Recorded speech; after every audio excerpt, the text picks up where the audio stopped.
নমস্কাৰ, মই ৰশ্মি। আজি আপোনালোকৰ মাজলৈ আৰু এটি সৰু ভিডিঅ' লৈ উপস্থিত হৈছোহি।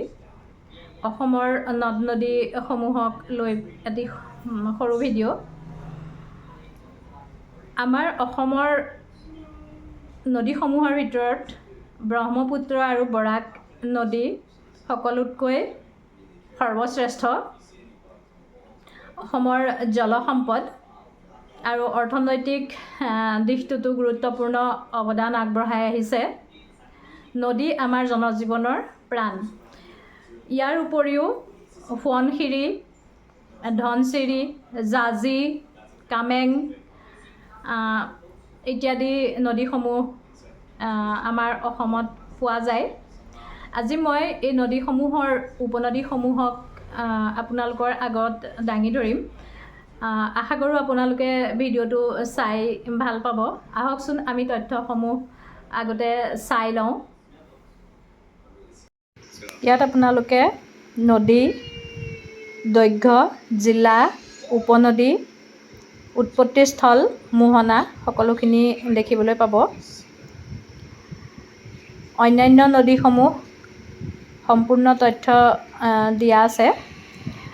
নদীয়ে সভ্যতা গঠনত সহায় কৰে, কাৰণ সিহঁতে খাদ্য, পানী, পৰিবহণ, বাণিজ্যৰ পথ প্ৰদান কৰে। নদীৰ কাষত উৰ্বৰ মাটি পোৱা যায়, যি খাদ্য উৎপাদনৰ বাবে উপযুক্ত। তদুপৰি সিহঁতে জলসিঞ্চন, মাছ ধৰা আৰু প্ৰাণীকো জলপানৰ সুবিধা দিয়ে। নদীয়ে সভ্যতাৰ বিকাশৰ ক্ষেত্ৰতো বহুত গুৰুত্বপূৰ্ণ ভূমিকা পালন কৰে। প্ৰাচীন কালৰ সভ্যতাৰ বহুতো নদীৰ পাৰত দেখা গৈছিল। সিন্ধু, নীলনদ, টাইগ্ৰিছ আৰু ইউফ্ৰেটিছ কেইটামান প্ৰধান নদীৰ বিষয়ে জানিবলৈ ৱিকিপিডিয়াৰ তথ্যৰ পৰা লোৱা হৈছে। এতিয়া হৈছে নদীৰ ভূমিকা: জল সৰবৰাহ, পৰিবহণ, বাণিজ্য, উৰ্বৰ মাটি, মাছ ধৰা, জলপান ইত্যাদি ইত্যাদি। নদীৰ এই কাৰ্যবিহীন সভ্যতাৰ উন্নতি সম্ভৱেই নাছিল। নদীৰ কাষত থকা উৰ্বৰ মাটি, পানীৰ যোগান, খাদ্য উৎপাদনৰ সুবিধা আদিয়ে সভ্যতাৰ বিকাশৰ বাবে সহায়ক হৈছিল। তদুপৰি সিহঁতে পৰিবহণ, বাণিজ্য আৰু সাংস্কৃতিক আদান প্ৰদানৰ বাবে খনন কাৰ্য, পৰিবহণ আৰু অৱক্ষেপন বা জমাকৰণ কাৰ্য, প্ৰতিখন নৈয়ে কম বেছি পৰিমাণে এই তিনিওটা কাৰ্য সম্পাদন কৰি আহিছে। নদীৰ ভৱিষ্যত: জলবায়ু পৰিৱৰ্তনৰ প্ৰভাৱ কম কৰা, নদীৰ প্ৰদূষণ ৰোধ কৰা, জল সম্পদৰ ব্যৱহাৰ উপযুক্তভাৱে কৰা,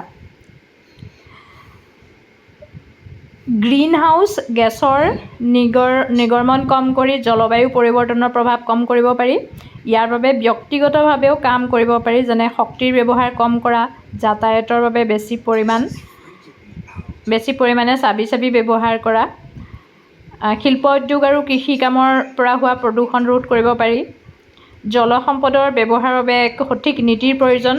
অতি ব্যৱহাৰৰ বাবে বহুতো নদীৰ পানী কমি যায়। সেয়ে সঠিক ব্যৱহাৰৰ বাবে সঠিক নীতিৰ প্ৰয়োজন হয়। নদীৰ ভৱিষ্যত সুৰক্ষা কৰিবলৈ হ'লে পদক্ষেপসমূহ গ্ৰহণ কৰিব লাগিব। নদীক সদায় প্ৰদূষণমুক্ত কৰি ৰাখিব লাগিব। পানীক মানুহে প্ৰচুৰ পৰিমাণে ব্যৱহাৰ নকৰি